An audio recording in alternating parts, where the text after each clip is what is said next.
अरविंद केजरीवाल यांना 28 तारखेपर्यंत ईडी कोठडी। केजरीवाल हेच मद्य धोरण घोटाळ्याचे सूत्रधार, ईडीचा दावा।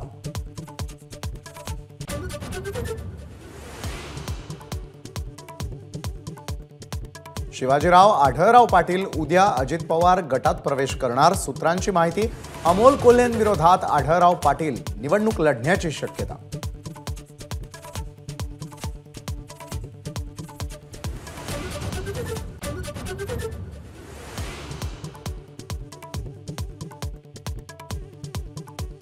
शरद पवार गटाकडून उमेदवारांची यादी निश्चित। बारामतीमधून सुप्रिया सुळे, माढ्यातून रासपचे महादेव जानकर तर नगर दक्षिणमधून निलेश लंकेंना लोकसभेची उमेदवारी निश्चित।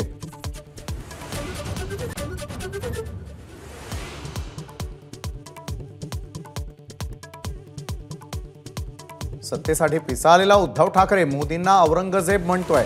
चंद्रशेखर बावनकुळेंकडून उद्धव ठाकरेंचा एकेरी उल्लेख।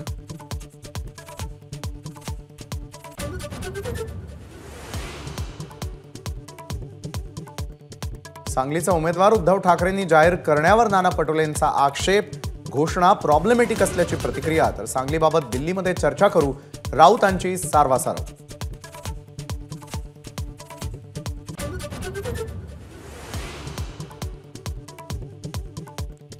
बीड जिल्ह्याच्या बॉर्डरवर धामण गावात पंकजा मुंडेंचं भव्य स्वागत। जेसीबी मधून फुलांचा अक्षरशः पाऊस। मराठा बांधवांचा आक्रोश 100% योग्य। पंकजांचं सभेत वक्तव्य।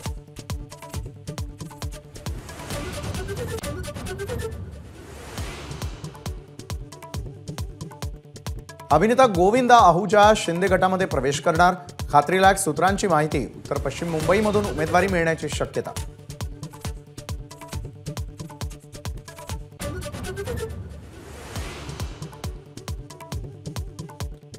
उदयनराजेंना आजही अमित शहांच्या भेटीची वेळ मिळाली नाही। उद्या भेट होण्याची शक्यता। उदयनराजे बुधवार रात्रीपासून दिल्लीत।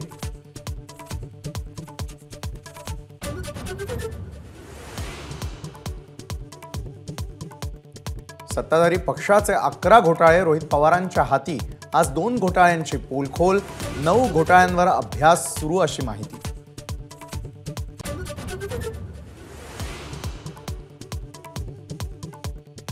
बीएमसीचे माजी आयुक्त इक्बाल सिंग चहल यांची मुख्यमंत्री कार्यालयामध्ये नियुक्ती।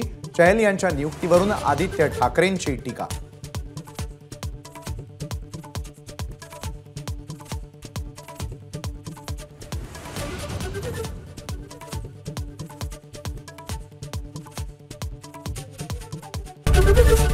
एबीपी माझा, उघडा डोळे बघा नीट।